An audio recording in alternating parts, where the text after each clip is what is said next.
Assalamualaikum warahmatullahi wabarakatuh. Kami berdua dari kelas 10 S10. Nama saya Pidia Ayu Yanwar. Perkenalkan, nama saya Sipa.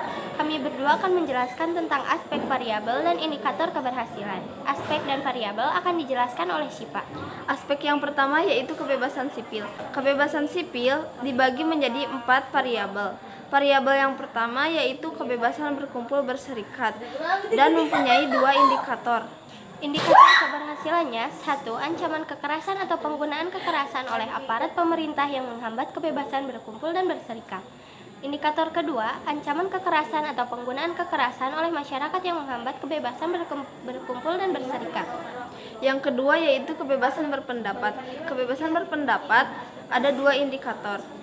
Berikut indikator keberhasilannya. 1. Ancaman kekerasan atau penggunaan kekerasan oleh aparat pemerintah yang menghambat kebebasan berpendapat. 2. Ancaman kekerasan atau penggunaan kekerasan oleh masyarakat yang menghambat kebebasan berpendapat. Yang ketiga yaitu kebebasan berkeyakinan. Kebebasan berkeyakinan mempunyai 3 indikator. Indikator keberhasilannya: 1. Aturan tertulis yang membatasi kebebasan atau mengharuskan masyarakat dalam menjalankan agamanya. 2. Tindakan atau pernyataan pejabat pemerintah yang membatasi kebebasan atau mengharuskan masyarakat menjalankan ajaran agamanya. 3. Ancaman kekerasan atau penggunaan kekerasan dari satu kelompok masyarakat terhadap kelompok masyarakat lain terkait dengan ajaran agamanya. Yang keempat yaitu kebebasan diskriminasi.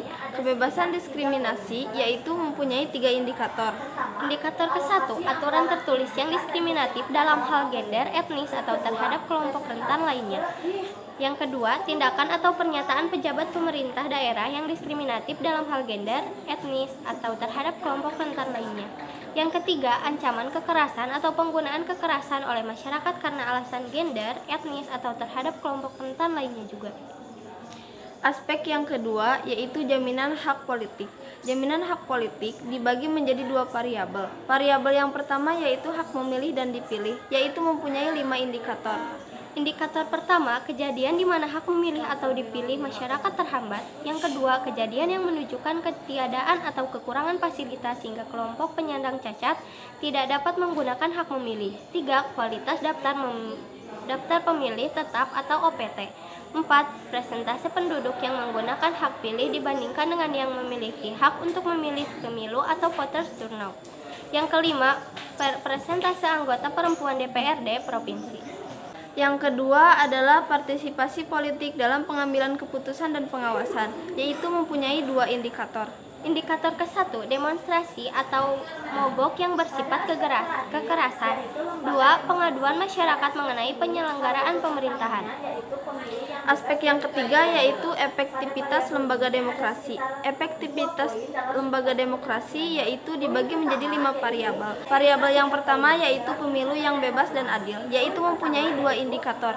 Indikator pertama, kejadian yang memajukan berpihakan KPUD dalam penyelenggaraan pemilu. Yang kedua, kejadian atau pelaporan tentang kekurangan dalam penghitungan suara. Yang kedua yaitu peran DPRD. Peran DPRD mempunyai 3 indikator. Aspek ketiga yaitu efektivitas lembaga demokrasi, dibagi menjadi 5 variabel. Variabel yang pertama yaitu pemilu yang bebas dan adil, mempunyai 2 indikator. Berikut indikatornya. 1. Kejadian yang memajukan keberpihakan KPUD dalam penyelenggaraan pemilu. Yang kedua, kejadian atau pelaporan tentang kekurangan dalam penghitungan suara. Yang kedua yaitu peran DPRD. Peran DPRD mempunyai 3 indikator. Indikator ke-1, alokasi anggaran pendidikan dan kesehatan dalam APBD. Yang kedua, persentase jumlah perda yang berasal dari hak inisiatif DPRD terhadap jumlah total perda yang dihasilkan. 3. Rekomendasi DPRD kepada eksekutif. Yang ketiga yaitu peran partai politik. Peran partai politik mempunyai 2 indikator. Indikator pertama, kegiatan koderisasi yang dilakukan Perpol peserta pemilu. Yang kedua, presentase perempuan dalam persyaratan Perpol tingkat provinsi.